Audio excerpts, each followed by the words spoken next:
Eh, el mundo espiritual es un mundo que mucha gente acepta, otros no lo aceptan.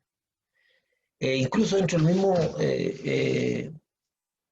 pueblo cristiano o personas con visión religiosa, algunas veces no creen en el mundo espiritual, pero el mundo espiritual es tan real como, como lo somos nosotros. Lo que pasa es que la interacción con el mundo espiritual es diferente. Perdón, nosotros vivimos rodeados de espíritus en todas partes. Ahora, conforme a la palabra de Dios, a lo que hemos estudiado la Biblia, nosotros tenemos una alma, tenemos un cuerpo y un espíritu. El cuerpo es lo que usted ve físicamente, lo que usted puede visualizar. El alma es el asiento de nuestra personalidad, lo que nosotros vamos a salvar. Es lo que lo hace único, distinto a cualquier persona, es lo que le distingue a usted de cualquier otra persona. Es su identidad, es su yo, es eso. Y el espíritu es el aliento de vida, según la Biblia, es lo que une su cuerpo con su alma, es lo que le da vida, lo que él ve. Y dice que el espíritu vuelve a Dios que lo da. Pero entonces el mundo espiritual es tan real y cuando hablamos de mundo espiritual hablamos de mundo invisible. Entonces, ¿por qué estoy dando toda esta explicación? Porque hoy día vamos a tratar un tema sobre el efecto de la tentación. Y vamos a hablar de la tentación de Jesús y del diablo. Entonces hay gente, incluso hay gente que no cree en la existencia de este ser espiritual. Pero no tengo tiempo para entrar en detalles sobre este ser, pero vamos a compartir un poquito un power sobre el título que tiene el tema que vamos a tratar hoy día. Es cuando la tentación nos fortalece y nos hace madurar, nos madura. Entonces, aquí hay varios aspectos, porque nuestro modelo de vida es el Señor Jesús. Jesucristo es nuestro modelo de vida, es a la persona que mirar. Nosotros los cristianos decimos que nosotros no somos una religión. El cristianismo un modo de vida, una manera de mirar la vida, es una manera de vivir, no solamente de creer, sino que de vivir. Nosotros que somos discípulos de Jesucristo, nos sujetamos o estamos sujetos a todo lo que Él enseñó y a todo lo que Él significa. Para nosotros Jesucristo no debe significar solamente salvación, que Él murió en la cruz por nuestros pecados, que pagó la culpa que nos correspondía a nosotros, sino que Jesús un modo de vida, un modo de ver las cosas. Toda su enseñanza nos refleja una manera de vivir. Algunas de esas enseñanzas no son fáciles, no son fáciles de llevar a cabo. Por ejemplo, siempre lo he dicho, el perdonar y amar al enemigo. Estamos hablando del enemigo, no estamos hablando de alguien que solamente que nos ofendió, sino que al enemigo. Es complicado lo que Jesús nos dice. Cuando Jesús nos habla de poner la otra mejilla, también se suena complicado, ¿verdad? Y una serie de enseñanzas, de hecho, Jesucristo habla de los fariseos y escribas hipócritas. Entonces Jesús plantea una forma de vida, pero también nos trae revelación del mundo espiritual. Y en los primeros días del ministerio de Jesús, él sufrió una tentación. O sea, él se apartó para tener un tiempo de ayuno. Y dice que fue llevado al desierto por el Espíritu Santo y dice para ser tentado. Vamos entonces a leer un poco en qué consiste esto. Vamos a leer, primero que nada, Efesios 6:12. ¿Qué dice Efesios 6:12? Porque no tenemos lucha contra sangre y carne, sino contra principados, contra potestades, contra los gobernadores de las tinieblas de este siglo, contra huestes espirituales de maldad en las regiones celestes. Esto es una revelación de Pablo, ¿verdad? Pablo es una de las personas que más nos habla y nos da lugar al mundo espiritual. Hermano, la Biblia se refiere en dos momentos a Satanás y sus demonios, más o menos en el origen, en el libro de Ezequiel, en una oportunidad, y Isaías. Para hacer un poquito la cosa más o menos corta y no alargarme mucho, hace alusión a un ser que estaba en la parte alta, junto a Dios, que fue creado entre tamboriles, que fue creado entre instrumentos musicales, y que este ser era perfecto y que era un ser especial y que tenía a cargo todo lo que era la adoración espiritual a Dios en el cielo, en todo el mundo. Pero este ser espiritual dice que se rebeló contra Dios, empezó a tratar de contratar o a generar un complot con otros ángeles porque él quería ser igual a Dios y sentarse en el trono de Dios. Estoy haciendo muy resumidamente el cuento corto.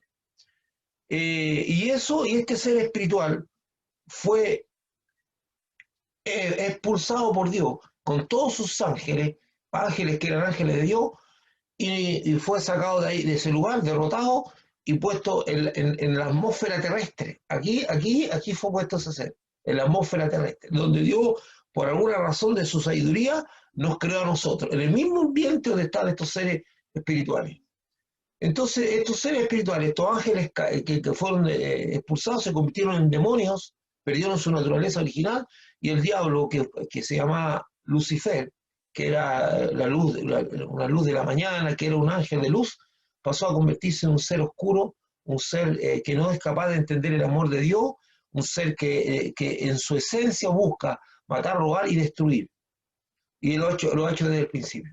Entonces, este ser que Dios lo puso aquí, hermano, no tengo para dar más explicaciones porque sería largo el tema, sino que yo quiero situarlo en el contexto. Entonces, los seres humanos no todos estaban conscientes de estos espíritus. Entonces viene Pablo y Jesús, sobre todo Jesús, nos habla sobre el diablo y echa fuera demonios a las personas que están siendo poseídas y hace abrir el mundo espiritual a una realidad. Nosotros vivimos rodeados de seres espirituales, ya sea ángeles de Dios o ya sea demonios. Entonces, y estos están en constante lucha, Dios tiene bajo una situación bien específica a este mundo espiritual, lo tiene, se respetan autoridades, se respetan dominios, cosas que Dios ha establecido. Entonces, cuando Pablo llega y dice, porque no tenemos lucha contra carne y sangre, sino contra principados, contra potestades, contra gobernadores de las tinieblas de este siglo, nos muestra, este texto nos muestra a nosotros que este mundo espiritual está con niveles jerárquicos. Nos muestra que existen jerarquías muy bajas, espíritus degradantes, por ejemplo, espíritus que tienen tomadas a las personas en adicciones degradantes, espíritus que gobiernan a otro nivel, incluso espíritus que gobiernan iglesias, economías, gobiernos, así de complejo esta cosa. Entonces, por favor, no todo el mundo está influenciado por demonios, por favor, no estoy diciendo eso. Pero las personas de hecho, aunque usted no lo crea, eso es lo que yo más no logro entender, hermano. Esa resistencia que tienen algunas personas de la ciencia, de las artes, esa resistencia que tienen las personas del mundo médico o del mundo intelectual a todo lo que es Dios. Pero conozco tantas personas de ese mundo que sienten tanta atracción por el ocultismo y están metidos dentro de los ambientes ocultistas con una facilidad tan grande, y digo, ¿cómo es posible que rechacen el mundo espiritual desde el punto de vista de Dios y lo acepten con tanta facilidad el mundo desde el punto de vista ocultista? Y muchos de ellos han hecho pactos para obtener beneficios, ya sea en el mundo artístico, y uno dice, ¿qué es esto? ¿Cómo puede ser eso? Bueno, pero eso es lo que está diciendo la Biblia. Y vamos entonces espero que esta leve explicación nos sitúe. El apóstol Pablo en el libro de Efesios, el apóstol Pablo en el libro de Efesios, capítulo 6, versículo 12, enseña que no tenemos lucha contra carne y sangre, sino contra Satanás y sus demonios. En estos tiempos de confusión, tinieblas, violencia, junto a otras cosas semejantes, no es más que la manifestación del reino de las tinieblas en un mundo sin Dios. Pablo enseña que el trasfondo del actuar de las personas está influenciado por las estructuras diabólicas jerarquizadas y actuando en los distintos niveles del quehacer humano. Y eso es importante. De hecho, muchas veces usted se pone a pensar por qué hay cierto odio, ciertas cosas que son fuertísimas en las personas, que de repente el matar, entrar en guerras con una violencia increíble, no preocupa, no hace, dice, pero eso no es normal. El ser humano en sí nos diferenciamos de los animales porque sentimos compasión, sentimos pena, como, no sé, pues de repente unas personas que se ponen con un grado de violencia tal contra un anciano que no se puede defender. Y usted ve, por ejemplo, una ancianita que apenas camina cobrando su jubilación y la están asaltando unos jóvenes para quitarle todo. Y uno dice, pero ¿cómo no te da pena? ¿Cómo no siente algún remordimiento, cómo no piensas que podría ser tu abuela o que podría ser tu mamá? Entonces uno trata de pensar qué es lo que hay en la mente de esas personas. Y algunas veces golpean con tal brutalidad a estas personas ancianas y uno dice, pero qué estoy dando un ejemplo, ¿ah? ¿Qué, qué, ¿Qué no siente? ¿Cómo no puede sentir nada? Es porque muchas veces estas personas están influenciadas, no están poseídas, están influenciadas por demonios, por espíritus que le hacen perder la visión de las cosas, porque ellos lo permitieron. Porque ningún espíritu puede influenciar a una vida de una persona si éste no se lo permite, ¿verdad? Entonces, en este ambiente, vamos a leer Mateo 4, 1 al 11, dice. Jesús fue llevado por el Espíritu al desierto para ser tentado por el diablo. Y después de haber ayunado 40 días y 40 noches, tuvo hambre. Y vino a él el tentador y le dijo, si eres hijo de Dios, di que estas piedras se conviertan en pan. Él respondió y dijo, escrito está, no solo de pan vivirá el hombre, sino de toda palabra que sale de la boca de Dios.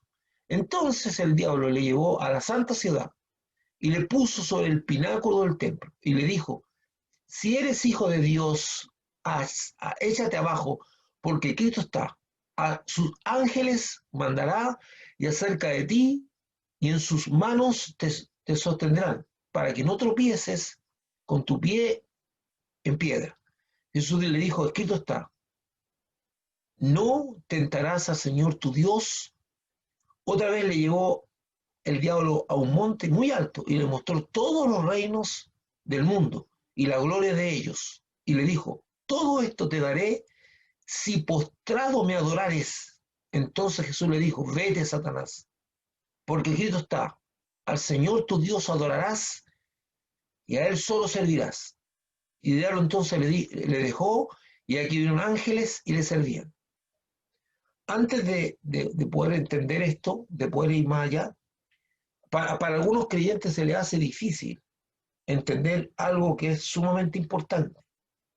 Esta tentación o este hecho no tendría ningún sentido si usted está mirando a Jesús como un ser superior. O sea, con sus capacidades de Dios, con todo eso, usted no lo entendería. Pero la tentación, la gracia que tuvo Jesús, o lo grande que fue él, es que dice que se hizo hombre y vivió la condición de hombre. Esta tentación tiene lugar porque Jesús en este instante, en el instante que está ocurriendo esta tentación, su naturaleza que está predominando es humana, la que él adquirió para hacer la labor que tenía que hacer. Voy a tratar de ejemplificar algo que es re simple y que se lo cuentan tan bien a los niños. Y que hay un tratado que dice las hormigas de Carlito. ¿Y qué es lo que son las hormigas de Carlito? Carlito es un niño que le gusta jugar y tiene un hormiguero, o sea, en un terreno, en el patio hay un hormiguero, bueno, en un lugar, no es un patio, es un terreno.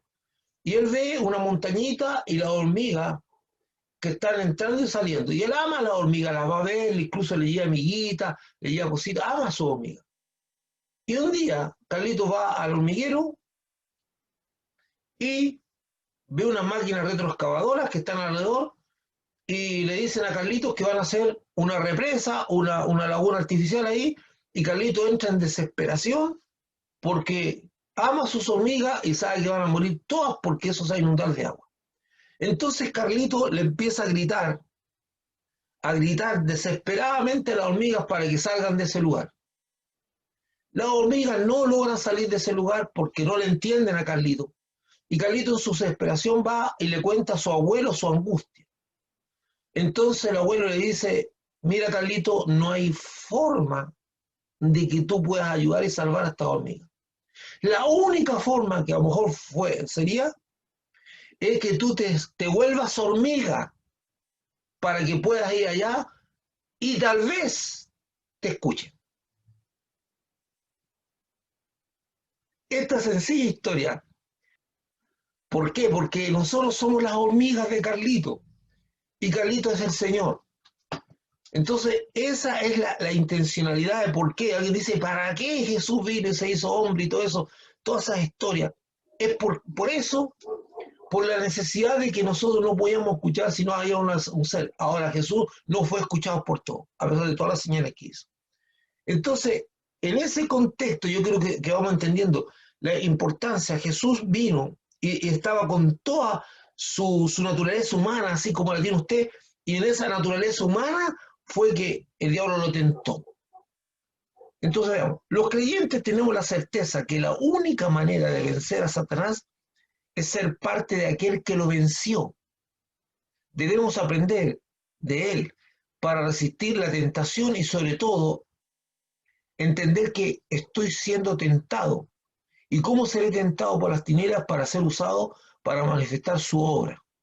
O sea, yo debo entender que en algún momento voy a ser tentado por las cosas que a todo esto la tentación nunca venía a su día, sino viene en medio de la necesidad o en medio de la imposibilidad. La tentación viene mucho. Usted nunca va a ser tentado a mentir, o sea, usted nunca va a ser tentado a una mentira si no se encuentra en una situación donde el decir la verdad lo pone en una posición incómoda.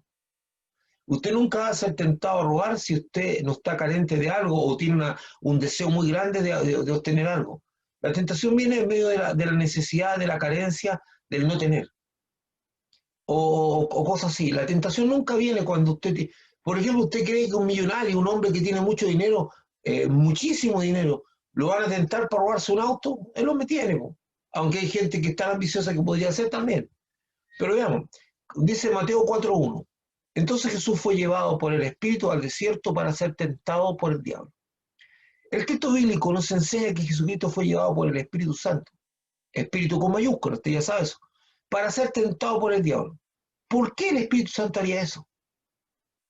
¿Por qué el Espíritu Santo llevaría a Jesús?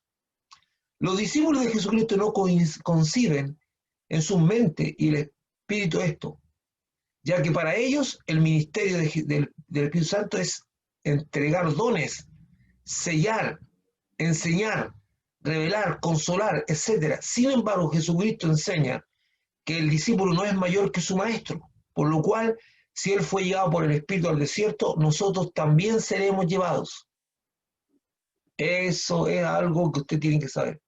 El Espíritu Santo llevó a Jesús al desierto, lo llevó el Espíritu. Ahí dice que si yo estoy mal o estoy leyendo mal, no dice que él fue por su cuenta, dice, entonces Jesús fue llevado por el Espíritu al desierto para ser tentado por el diablo. Lo llevó el Espíritu Santo. El mismo que usted lo consuela, el mismo que usted lo dice, llegó un momento en que va a ser fortalecido. Entonces Dios está usando al diablo mismo y lleva a Jesucristo al desierto para ser tentado. ¿Por qué el Espíritu Santo haría esto? Después de la tentación de Lucas, después de la tentación, en Lucas 4:14 dice así, y Jesús volvió en el poder del Espíritu a Galilea. El propósito del Espíritu Santo al dejarlo solo frente a Satanás para ser tentado es fortalecer nuestra relación con él. Hay un propósito en eso. Dice que Jesús volvió en el poder del Espíritu Santo. Esa escuela, ese momento en que usted es dejado solo frente a ciertas circunstancias de la vida, pretenden fortalecerlo y empoderarlo. Dios no da punta sin hilo. Alguien dice, pero yo no quiero vivir esto. Es que si tú no vives ciertas cosas, no creces. Mire, el texto dice que fue llegado al desierto, lo que nos habla de la soledad en que nos encontramos durante la tentación. Solo, solo, solo.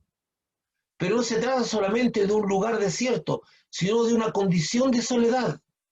Pues puede que estemos rodeados de hermanos, de personas, de amigos. Sin embargo, nadie puede ayudarnos.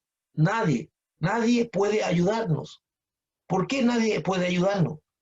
Porque es parte del proceso. Eh, el desierto nos enseña a depender únicamente de Jesucristo. Usted puede estar rodeado de personas y usted dice, pucha que son malos amigos, pucha que son malos parientes, pucha que mi papá, que mi mamá, y ellos no se dan, y ellos están entorpecidos por Dios para impedirles ver su condición. Porque usted está siendo fortalecido. En el desierto no se pasa, perdón la expresión tan chilena, en patota. El desierto usted lo vive para ser fortalecido. Dios, escuche, Dios nunca va a procurar su mal. Dice, pensamientos de bien tengo para vosotros y no de mal. Pero Dios no quiere una vida estancada y una persona que cumpla 50, 60 años siendo la misma. Dios quiere ver procesos de crecimiento en nuestra relación con Él, siendo fortalecido en nuestra relación. Y Dios quiere ver también que nosotros vamos adquiriendo ciertas características de Jesucristo en nuestro carácter. Entonces hay ciertas cosas que tenemos. Nosotros somos muy buenos para huirle a la adversidad. No las queremos enfrentar, nos da terrible pánico enfrentarlas, a pesar de que el Señor tiene promesas increíbles de que va a estar con nosotros, en un momento va a fortalecer o nos va a dar los recursos. En el desierto, hermano, usted está solo. En el desierto está el diablo, está usted y el espíritu que está mirando. Y no hay nadie más. El desierto hay soledad. Dice, pero ¿cómo que no se dan cuenta que estoy aproblemado? No se dan cuenta porque Dios les tapa los ojos. No es que sean malos amigos, no es que sean malas personas, no es que sea mala mamá, ni que sea mal papá, ni que mal hijo, aunque también lo hay, por favor, aunque también lo hay. Estamos hablando de un proceso espiritual donde usted dice, aquí más necesito ayuda. Y usted está rodeado de gente, rodeado de personas, y no tiene la palabra de consuelo, como que todo el mundo se hace, no hay una comprensión a lo que usted está viviendo. Es el desierto. El desierto es algo muy complejo, pero el desierto tiene un propósito, el fortalecer su fe. Como dice, Jesús volvió ahí y dice, mire, volviendo un poco más atrás, ¿qué es lo que produjo el desierto? ¿Por qué el Espíritu Santo haría esto? Lo repito, después de la tentación, en Lucas 4:14 dice, y Jesús volvió en el poder del Espíritu a Galilea. ¿Qué significa? Fortalecido interiormente, con la visión bien clara, con todo bien claro. El propósito del Espíritu Santo, al dejarnos solos frente a Satanás, para ser tentados, es fortalecer nuestra relación con Él. Veamos un poquito más. Hebreos 2:18 dice, pues en cuanto él mismo, hablando de Jesús, padeció siendo tentado, es poderoso para socorrer a los que son tentados. Es una promesa, hermano. Es algo que está en la Biblia, dice, va a socorrer. O sea, usted va a vivir la tentación, pero ahí va a estar atento a Jesús para socorrerlo. Porque hay momentos en que uno desmaya, hermano. Porque uno dice, no, esto no es lo que yo quiero, porque hay momentos difíciles en la vida, hay momentos difíciles cuando se pierde un pariente que uno ama, o una persona que uno ama, cuando la ruina económica viene y usted ve que se le termina todo, cuando la vejez se empieza a venir encima de nosotros y empiezan a aparecer los achaques y las cosas que no queremos que aparezcan, cuando de repente vivimos de algunas personas, sobre todo de parientes o de hijos o de personas que amamos mucho nosotros, vemos una actitud como de mal agradecimiento, decimos que mal agradeció, te ayudé y te están reprochando, o cosas por el estilo. Cuando ve usted quizás cuántas veces ayudó a una persona que usted quería mucho y esta persona como que no. También hay cosas como estas, de repente uno dice, ¿por qué tengo que soportar? ¿Por qué tengo que soportar la injusticia del mundo, sobre todo este tiempo que hablamos sobre las personas que están jubiladas, que tienen miseria, y dice, ¿por qué? Son momentos difíciles, nadie quiere vivir esas cosas, pero son parte, dice, la tentación también viene a nosotros. También Mateo 4.1 dice que fue llevado para ser tentado por el diablo. Sin embargo, la Biblia enseña que también somos tentados por nuestra concupiscencia. ¿Qué es lo que es la concupiscencia? Es un apetito, un deseo desordenado o un apetito desordenado por placeres de este mundo, desordenado. No estamos hablando, es una cosa, una ambición, ya sea por placeres de tipo sensoriales o deseos de obtener cosas.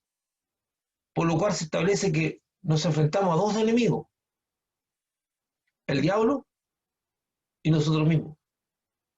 Yo le voy a decir que el peor enemigo que tiene usted es usted mismo y yo mismo. Soy mi peor enemigo, porque me traiciono a mí mismo. Algunas veces me pongo a pensar, ¿y por qué dije esto? ¿Y por qué hice esto? Dios, por qué le hablé así a mi mamá? ¿O por qué le hablé así a mi hijo? ¿O por qué dije esto? ¿Por qué hice esto? Y uno dice más adentro, dice, yo me prometí no hablarle más así a mi esposa, y de repente sabemos que estamos haciendo mal, pero nos traicionamos a nosotros mismos. Entonces, o sencillamente esos deseos y la búsqueda también, como dice Santiago, no es una cosa, veamos, dice Santiago, cuando alguno es tentado, no diga que es tentado de parte de Dios, porque Dios no puede ser tentado por el mal, ni Él tienta a nadie, sino que cada uno es tentado cuando de su propia concupiscencia es atraído y seducido. Entonces, la concupiscencia, después que ha concebido, da luz el pecado, y el pecado siendo consumado, da a la luz la muerte. Y eso es muerte, no está hablando de muerte física, está hablando de muerte como persona, cuando el alma se muere, se empieza a morir. Entonces, no solamente la tentación viene de parte del diablo, sino que algunas veces nosotros mismos, dice, por nuestra propia deseo, somos tentados porque tenemos unos deseos. Hermano, mire, yo conozco gente que vive eh, visualizando el pasado de una manera que mira como todas las limitaciones que tuve en mi niñez, todas las carencias que tuve en mi niñez, y generalmente algunas pueden ser afectivas o carencias que pueden ser también económicas, de limitaciones. Me recuerdo de una, de una historia de un hecho que vivió una persona que mi mamá creo que fue la que conoció, y que me contó un momento de una persona que en su vida de niño, siempre tuvo limitaciones para algunas cosas que ella quería tener. Por ejemplo, ella quería comer plátano y siempre una mitad de plátano o un plátano chiquitito porque la familia no tenía recursos. Entonces se prometió que eso iba a que un día él iba a darse el gusto. Y cuando tuvo su primer sueldo, esta persona se compró una concha de plátano. Una concha de plátano, se sentó en un parque y se puso a comer plátano y se los comió todos. Y después no se pudo parar. Quedó tan, ¿verdad? Que no pudo parar, tuvo que esperar mucho rato ahí hasta que le bajara un poco, porque quedó con una condición de que no se podía parar. Entonces, eh, ¿verdad? Algunas veces tomamos decisiones, eso es lo que produce la concupiscencia, un deseo desordenado. Es lo que quiere decir la Biblia. Tenga cuidado, o sea, nuestro pasado o lo que hayamos vivido no puede ser una cosa que nos lleve a deseos y apetitos desordenados. Todo en la vida arrastramos algo, alguna cosa. De hecho, también, por ejemplo, las carencias emocionales, sentimentales y todo eso también hacen que las personas tomen decisiones muy necias algunas veces con falta de sabiduría, se rean en relaciones que no son buenas por mendigar un poco de cariño o cosas así, porque ha vivido un pasado. No, entonces ahí, y el deseo así abierto y manifiesto de querer lograr, incluso hasta controlar situaciones emocionales, sentimentales, de controlar a la persona, no quieren, algunos no quieren tener un esposo, una esposa, algunos quieren tener una madre o una hija o un hijo. Tenemos que tener claro que la tentación no solamente viene de parte del diablo, sino que también hay cosas que pueden estar. Por eso necesitamos estar sanitos. Y por eso Dios nos quiere sanar. Porque si usted está sanito y no está carente, lo más probable es que usted no procure cosas que no son buenas para usted. Y Dios quiere sanarnos. Y la base de la sanidad de un alma, la base de la sanidad es el perdón. El perdón, que usted perdone a aquellos que le han hecho daño.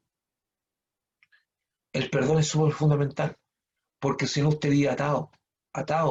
Muchas veces hay personas que su alma empieza como a maltratarse, a golpearse, porque están con rabia, porque están con malestar. Yo le quiero decir una cosa, cuando usted decide perdonar, el perdón no favorece al ofensor, lo favorece a usted. Se lo voy a decir una vez más. El que usted perdone no significa que Dios hace borrón y cuenta nueva con aquella persona que usted le hizo daño. No. Dice, mía es la venganza, yo pagaré, dice el Señor. Yo perdono para ser libre yo. Y la justicia contra la persona que me hizo un mal a mí, se lo va a dar Dios. Y eso no se lo doy a nadie. Porque Dios sabe hacer justicia. Dice, yo pagaré. Entonces el perdón es importante. Mientras más sanito esté yo, si quiere, en un momento hacemos un remember de lo que es la sanidad interior, de lo que es la sanidad del alma. Tal vez en uno de los estudios que haga voy a retomar ese tema de la sanidad del alma, porque tal vez es necesario tomarlo. Dios me está trayendo a memoria que a lo mejor vamos a hablar de cómo yo puedo tener un alma sana, cómo hacer una serie sobre la sanidad del alma y cómo voy a llegar a tener un alma sana. Entonces, ¿qué es lo que necesito? Pero la sanidad a mí me permite que yo no sea tan propicio. Cuando tengo mi alma sana, mi ser está sano interiormente, no tengo resentimiento contra nadie y he perdonado a mis padres, a lo mejor que no me dieron lo que yo esperaba, por muchas razones. Hay personas que han tenido un padre alcohólico que todos sus recursos, que no eran pocos, se los gastaban en el alcohol y mantenía a la familia en condiciones horribles. Entonces eso pesa en el alma, eso también hace que la gente mire su pasado con rabia. Hay personas que han sido abusadas sexualmente en su propia familia y el ofensor está tranquilo y ella está llena. O sea, es terrible saber que la persona que fue dañada aún sigue arrastrando su vida en daño. Por eso, cuando la Biblia habla del perdón, no significa beneficiar a aquel que me hizo daño, porque Dios le va a dar lo que corresponde a esa persona, sino porque yo necesito ser libre. Entonces, ahí está importante, vamos a retomar el tema ese de la sanidad, pero dice que nuestra propia concupiscencia también nos puede hacer llevar a cosas que son complicadas. Veamos un poquito más. Sigamos el texto este que estábamos, y después de haber ayunado 40 días y 40 noches tuvo hambre. Hermano, 40 días y 40 noches en ayuno. Es harto, es mucho tiempo. Estar en el desierto sin comer. Yo no sé si agua ha tomado o no, yo no sé, yo creo que el cuerpo necesita ingerir un poco de líquido de alguna manera, si no, no resiste físicamente. Pero veamos lo que pasó. El ayuno prolongado nos habla, porque estamos analizando el texto, ¿de qué nos habla el texto? El ayuno prolongado nos habla de que debemos buscar estar sensibles a la voz de Dios para ser victoriosos. ¿Por qué el ayuno? ¿Qué pretende el ayuno? Hay gente que cree que ayunando se va a ganar el favor de Dios. Yo voy a ayunar, hermano, para que Dios me conceda esto. No, hermano, eso no, el ayuno no sirve. Eso lo hizo David para que Dios no lo castigara con la vida de su hijo después que mató a Urías y la vida de su hijo igual pereció. El hecho que yo ayune o que haga cosas para tocar el corazón de Dios, nada de lo que yo pueda hacer para agradar a Dios sirve. El Dios quiere que yo me humille, reconozca mi pecado, reconozca que me equivoqué y Él me va a perdonar. Pero no que haga cosas como para agradarlo. Es como cuando nosotros éramos niños y tratábamos de conseguir algo con nuestro papá y hacíamos cosas. El ayuno no está para eso. El ayuno no es para conseguir cosas. El ayuno es una disciplina espiritual que a mí me permite hacerme más sensible a la voz de Dios. para hacerme más sensible. El hecho de estar un tiempo apartado, como la Biblia dice, apartado para escuchar la voz de Dios en mi corazón, serme más sensible. Eso es. El ayuno reprime la carne, es decir, los deseos físicos para saltar nuestra sensibilidad espiritual. Reprime la carne y nos prepara. El ayuno no busca obtener un beneficio de Dios, sino hacernos más sensibles al mundo espiritual. Y eso fue lo que pasó. Por eso el mundo espiritual, porque el diablo no tenía un cuerpo físico cuando se le presentó a Jesús, pero él lo podía distinguir claramente en la tentación. En Mateo 4, 3 al 4 dice, y vino a él el tentador y le dijo, si eres hijo de Dios, di a estas piedras que se conviertan en pan. Y él respondió y dijo, escrito está, no solo de pan vivirá el hombre, sino de toda palabra que sale de la boca de Dios. Es interesante que por una necesidad biológica de alimentación, el diablo tienta a Jesucristo para que realice un milagro que no se sujeta a los propósitos de Dios. Que Jesús está teniendo hambre, sabe que Dios que tiene la autoridad para que hagamos, para que usted pueda entender esto, para que usted pueda entender. Cuando viene esa multitud, los 5.000 personas que están ahí, y Jesús les predica, pero casi todo un día, y esa gente no se mueve de ahí porque está escuchando a Jesús. Llega un momento que esas personas sienten hambre y los discípulos le dicen a Jesús, despida a esta gente para que vaya a la aldea a comer. Entonces, los discípulos, Jesús le dice, denle ustedes de comer. ¿De dónde vamos a sacar comida? Y entonces viene Jesús y le dice que hay unos cuantos panes, unos cuantos peces, pesca, multiplica eso y alimenta con unos poquitos elementos a miles de personas. Entonces Jesús tenía el poder. Además Jesús tenía el poder para ser creativo, porque hay milagros creativos. Hay milagros donde la persona recupera, por ejemplo, un ciego recupera la vista, pero que un tuerto o un manco recupere un brazo o un ojo, eso es un milagro creativo, porque donde no hay, ahora hay. Eso es lo más asombroso. Entonces Jesús tenía la capacidad de decir que estas piedras, le dice, hay un elemento, una piedra, dile que se convierten en pan y se hace tu hambre. Entonces dice, eso ayuda a los propósitos de Dios.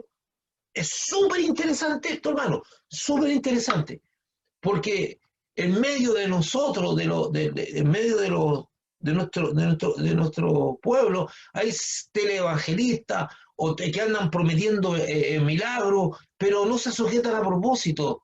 La pregunta que yo me hago, Dios, Jesucristo sanó a todos los enfermos, sanó a todos los inválidos, a todos los cojos, a todos los ciegos, a todos. No, no, porque había un propósito. De hecho, ayudó a todos los pobres, dice, a los pobres siempre los tendré, para poder bendecir a los pobres. Entonces, es un milagro con propósito. Aquí, en esto que hay aquí, no hay propósito, no hay propósito. Dice, de estas piedras, dice, ¿tengo hambre? No. Pero lo que resulta más asombroso es que Jesucristo entrega una respuesta de carácter espiritual que Satanás recibe como un golpe que lo deja vencido. Dice, ¿por qué? ¿Por qué voy a hacer eso? La tentación que nos plantea Satanás es que en los momentos de aflicción tomemos acciones que se encuentran fuera de la palabra de Dios, pero que parecen de la palabra de Dios. ¿Hay propósito en una oración que voy a pedir? ¿O solamente es para que todo el mundo vea, oh, soy un hombre súper ungido y mi unción llega a tal punto que puedo hacer tal cosa y yo voy a tener la admiración? No, hay momentos en que nosotros, hermano, Pablo dice tan claramente, a mí me fascina como el plantea, porque destruye toda esa estructura mental y psicológica que tenemos de la adversidad. Dice, miren hermano, dice Pablo, yo sé porque he vivido en mi vida, dice Pablo, el momento en que he pasado hambre y no me he quejado. Y hay momentos en que he tenido tanta abundancia y dice, sé vivir humildemente y sé vivir en abundancia. Porque en la vida me voy a enfrentar diferente, pero Dios nunca me va a faltar. Entonces, lo que me encanta que dice es que acaso Dios se plació en el momento en que pasé hambre, dice, tener necesidad, padecer hambre. Se plació, no. Dice, mire lo que dice Pablo, que me encanta, dice, en todo y por todo estoy enseñado. Así como para tener abundancia, como para padecer necesidad. Y termina con esa frase que es una frase cliché, pero que es tan... Todo lo puedo en Cristo, que me fortalece. Entonces, a mí las circunstancias, no, las circunstancias, dice Pablo, nunca van a determinar lo que yo soy. Si Dios quiere que yo tenga que pasar necesidad, dice Pablo, en el Evangelio que he desarrollado, he sido tomado preso y me han apiedrado hasta que me han dejado como muerto. Y me han dado por muerto y de ahí me he levantado para seguir adelante. Dice, he estado con una tabla, miren lo que está diciendo, he estado en alta mar con una tabla, como un náufrago agarrado una tabla, que mi vida dependía, y de ahí Dios me rescató. No, una vez estuve naufragando. Entonces, ¿y él se queja de eso? Él se queja de eso, no dice, no, esto ha formado el Pablo que soy ahora. Me enriqueció esta adversidad, esta tentación, a mí me enriqueció. Dice, por eso en todo estoy enseñado. Cuando las vacas están gordas, lo disfruto. Cuando las vacas están flacas, lo paso. Pero no me ando quejando, porque Dios ha ido formando mi ser interior y Pablo se enriqueció. Usted lee las cartas de Pablo, son un manjar espiritual, hermano. Pero cómo ese manjar espiritual, cómo usted puede tomar esos textos y decir qué riqueza hay aquí? Fuera de que Dios inspiró, es que Pablo está hablando de su testimonio. Las cartas de Pablo son su testimonio en Cristo Jesús. Es su testimonio. Entonces él empieza a hablar y uno dice, Dios mío, y este hombre es de otro planeta. No, hermano, no es de otro planeta. Es lo que él dice, en todo y por todo he sido enseñado. Lamentablemente nosotros vivimos arrancando al desierto y vivimos arrancando a la adversidad. Entonces, vuelvo a centrar. Dice, pero lo que resulta más asombroso es que Jesucristo entrega una respuesta de carácter espiritual que Satanás le hace como un golpe que lo deja vencido. ¿Por qué?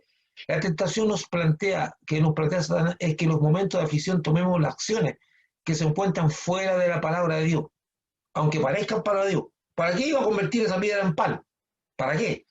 Jesucristo se niega a vivir o a accionar fuera de la palabra de Dios. Y es la razón por la que vence a Satanás, porque él solo puede tomar dominio sobre nosotros cuando vivimos fuera de la palabra de Dios. Lo repito, Satanás solo puede tomar dominio sobre nosotros cuando vivimos fuera de la palabra de Dios. De otra manera no lo puede ser. Si usted se sale de la palabra de Dios, usted ignora la palabra de Dios, usted va a recibir otra palabra que no es de Dios. Pregúntese de qué palabra es. Ahora, no, vivir en la palabra de Dios, por favor, no me malentienda. No quiero, vivir en la palabra de Dios es vivir en los principios de Dios y no estoy hablando de vivir en la Biblia. Porque la Biblia dice, escucha esto, dice, honra a tu padre y a tu madre para que te vaya bien y seas de larga vida. Hay personas que nunca han leído ese texto, nunca han conocido la Biblia y lo hacen. Honran a su padre y a su madre y les va bien y son de larga vida. O sea, vivir en la palabra de Dios es vivir en los principios, ya sea que las personas lo conozcan por la Biblia o porque Dios pone en su corazón. Es decir, yo voy a honrar a mi padre y a mi madre. Y hay muchas cosas más que dice la palabra de Dios. Por ejemplo, hay gente que vive, ¿sí? El vivir en la palabra de Dios significa vivir en esos principios. Entonces el diablo encuentra ocasión para atarte cuando tú vives fuera de la palabra de Dios. En Mateo, los pasajes 5, entonces el diablo le llevó a la santa ciudad, o sea, Jerusalén, y le puso sobre el pináculo del templo, la parte más alta, y le dijo, si eres hijo de Dios, échate abajo, porque escrito está, a sus ángeles mandará acerca de ti, y en sus manos te sostendrán, pero para que no tropieces con tu pie en piedra. Jesús le dijo, escrito está también, no tentarás al Señor tu Dios. La tentación, perdone la redundancia, la tentación de tentar a Dios lanzándose al vacío desde la parte más alta del templo con la esperanza de ser sostenido por los ángeles, es una invitación a vivir sin fe, sin fe en la justicia de Dios. Es una invitación. Yo no creo en la justicia de Dios. La base de la vida de un creyente es vivir por fe, ya que el justo por la fe vivirá. No voy a lanzar, vivir sin fe, no. Él lo está tentando a vivir sin fe porque dice, bueno, tú sabes que tienes detrás de ti un séquito de ángeles. De hecho, Jesús le dice a Pilato, bastara que yo pidiera al Padre y me mandaría una legión de ángeles, así que tú no tienes poder. O sea, la realidad es que sí contaba ángeles y después lo vamos a ver al final. ¿Pero para qué? ¿Para qué tentar a Dios? ¿Había algo en eso? No, es vivir en fe. Debíamos vivir en la fe, en la justicia de Dios. Digo, este mundo es tan injusto, hay tanta injusticia. Debemos vivir en la fe que Dios hará y hace justicia. En Mateo 4, 8 al 10 dice, otra vez se le llevó al diablo a un monte muy alto y le mostró todos los reinos del mundo y la gloria de ellos. Y le dijo, todo esto te daré si postrado me adorares. Entonces Jesús le dijo, vete, Satanás, porque escrito está, al Señor tu Dios adorarás y a Él solo servirás. A Él solo servirás. ¿Qué tentación es esta? Y es interesante porque dice, pero está la naturaleza de hombre de Jesús. La tentación más directa de Satanás es adorar y servir a falsos dioses, que pueden ser de carácter religioso o ídolos humanos, que se levantan sutilmente como fuente de adoración y servicio. Esa foto que está ahí es una foto de la iglesia satánica que existe, esa es una foto del templo satánico. Y si usted se da cuenta, al costado izquierdo de la mujer hay una figura de un niñito. Esa imagen en el templo satánico tiene un niñito y una niñita al costado mirando a Satanás y admirándolo. Ese Baphomet. Bueno, no tengo tiempo de explicar todo lo que significa esa figura, pero la idea es que busca la adoración. Él lo buscó desde que se reveló. Y algunas veces la adoración no es a una ídolo, a esa persona. Algunas veces tenemos una vista dispuesta como que esas personas son las que determinan nuestra vida, una adoración a ídolos que se le puede permitir todo. Algunas veces llamamos ídolos en nuestro corazón. Puede ser nuestro esposo, nuestra esposa, nuestros hijos, puede ser cualquier, no, ídolos, o un cantante, o una persona de fama, o un ser que admiremos. La tentación más directa de Satanás es adorar y a servir a dioses, dioses que no son dioses verdaderos. Entonces Satanás le dice, adórame. Le dice, pero eso es ridículo. Es que lo que está en esa adoración, que no es solamente el hecho de estar frente a una imagen o adorar a Satanás. Hay personas que no se dan ni cuenta. Mire, para que usted tenga claro cómo distinguir quién domina su corazón, es simple, es sencillo. A la persona o al ser o al ente o a cualquier cosa a la cual usted le dedica el mayor de su tiempo, la mayor cantidad de recursos y está en lo que más importa en su vida, ese es su ídolo o su Dios. Ese es su Dios. O sea, si usted toda su vida gira en torno a una sola cosa, o sea, cuando digo Dios, es lo que más le importa a su vida, no es que lo adore, sino que es lo que impera su vida. A lo que usted le dedica más tiempo, a lo que usted le dedica más recursos. Pues si usted, por ejemplo, para servir a los propósitos de Dios, a usted le duele, no sé, por entregar un dinero, no sé, por decirle algo, a usted le duele ayudar a una persona que está pasando necesidad cuando Dios se lo manda y se lo pone en su corazón, pero sin embargo no le duele gastar cosas en tonteras, ¿verdad? Es interesante eso, o cosas por el estilo. Mire, la tendencia natural del hombre a la idolatría es la mayor arma que tiene Satanás para tentar. Siempre debemos recordar que no es necesariamente nuestro Dios aquel que proclamamos con nuestra boca, sino aquel que le dedicamos mayores energías, nuestro mayor tiempo, nuestro mejor servicio, etc. No es el que proclamamos con la boca. A veces dice, no, el Señor Dios, mi Dios es Jesucristo, es mi Dios, el que está en el cielo, mi Padre. Pero resulta que ni siquiera tiene tiempo ni para orar, ni lee la escritura, ni nada. Mire, esto fue un caso real que me contó una persona a mí. Me dijo, mira, en el condominio que yo vivo, llegó un señor. Bueno, vivía hace tiempo. Este señor se compró un auto nuevo. Novito, estaba impecable el auto. Y dice que hubo una reunión del condominio y este hombre era un auto caro y estaba muy preocupado y dijo, yo no quiero, dijo, que un niño del condominio vaya a dañar mi auto y ni lo vaya a rayar ni de esto porque mi auto es mi Dios, es mi todo, dijo. O sea, él lo dijo con su propia boca, o sea, él no se dio ni cuenta de lo que estaba diciendo. Pero en cierto modo decimos, él estaba muy preocupado de que le fuera a pasar alguna cosita a su auto. Él fue honesto, honesto. Y yo conozco personas que sí, el auto lo pasan encerando, lo pasan limpiando, lo pasan aquí, y su tiempo está con el auto. ¿Ah? Está ahí, o sea, su mayor tiempo está. Es un ejemplo de cosas que, o sea, voy a leer de nuevo esto, que dice, siempre debemos recordar que no es necesariamente nuestro Dios aquel que proclamamos con nuestra boca. Ay, yo creo en el Señor, yo creo en el Señor Jesucristo, pero ni siquiera tengo tiempo para orar. Sino aquel que le dedicamos nuestras mayores energías, nuestro mayor tiempo y nuestro mayor servicio. Por favor, no me malentiendan, no digo que usted no tiene que dedicarle tiempo a las cosas, usted tiene que barrer, tiene que limpiar, todo eso. Estamos hablando de aquel que ocupa su corazón y todo el tiempo y su energía están en torno a eso. Mateo 4:11, terminamos con esto, dice, el diablo entonces le dijo, he aquí, le dejó, y aquí vinieron ángeles y le servían. Y el diablo entonces, después de estar en tres áreas, le dejó y aquí vinieron ángeles y le servían.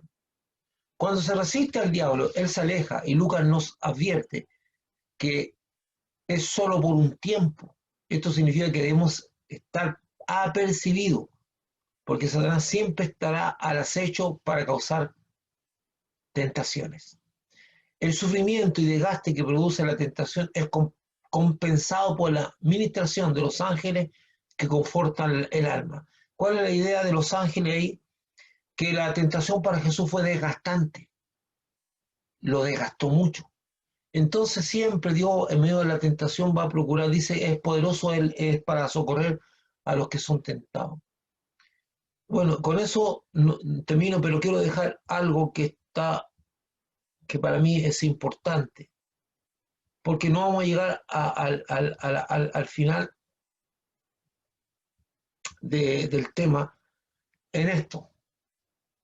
¿Por qué el Espíritu Santo haría esto? ¿Por qué la tentación? Dice, y Jesús volvió en el poder del Espíritu Santo. Quédese con eso.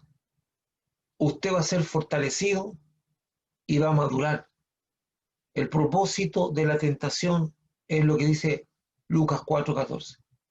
Y Jesús volvió en el poder. Usted necesita ser fortalecido, porque no sabe las cosas que va a enfrentar en el futuro, que van a ser duras a lo mejor. Porque la Biblia dice que en el mundo vamos a tener aflicciones. La Biblia dice que el Dios bueno que hace salir el sol sobre bueno y malo y hace llover sobre justo y justo. La vida es la vida. Y no existe privilegio en la vida. Todos vamos a tener que enfrentar situaciones difíciles, a una de esas enfermedad, a una de esas situaciones familiares que no esperamos. Todo, hermano. Si no hay un ser humano que no enfrente eso. Algunas veces pensamos que al único que le pasan las cosas malas es a mí, o al único que le pasan cosas buenas soy yo. No, hermano, todos vivimos igual. Estamos en un mundo que es para todo igual. Jesús dice, esto es para todos iguales. Pero sí, nosotros como creyentes se nos dio un baúl de riqueza donde podemos fortalecer nuestra alma, hacerla crecer. Y dentro de los procesos que Dios tiene está esto, el desierto. Está el ser preparado para ser fortalecido con el propósito de volver del desierto fortalecidos y bendecidos. Fortalecidos y más maduros, porque en el desierto usted no va a encontrar a nadie. Y no es porque las personas no lo quieran acompañar, sino porque Dios les cerró los ojos y les tapó los oídos, para que no vean lo que usted está pasando, para que usted lo enfrente solito. Va a haber momentos donde va a haber mucha ayuda alrededor de usted, va a haber mucha gente que lo va a estar ayudando y va a estar, pero hay momentos en que hay cosas que Dios quiere que las viva solito, aunque esté rodeado de gente, y eso lo va a fortalecer interiormente. Eso lo va a hacer madurar interiormente y lo va a preparar para otros momentos difíciles, porque la vida es así. Mi hermano, eso quería dejarle a ustedes ahora. Eh, decirle y animarlo, porque Dios tiene eso en nuestra vida, que lo único que pretende es bendecirnos. Así que le dejo la palabra, o si no, daría por terminado el tema ahora, y le voy a mandar los apuntes para que sigan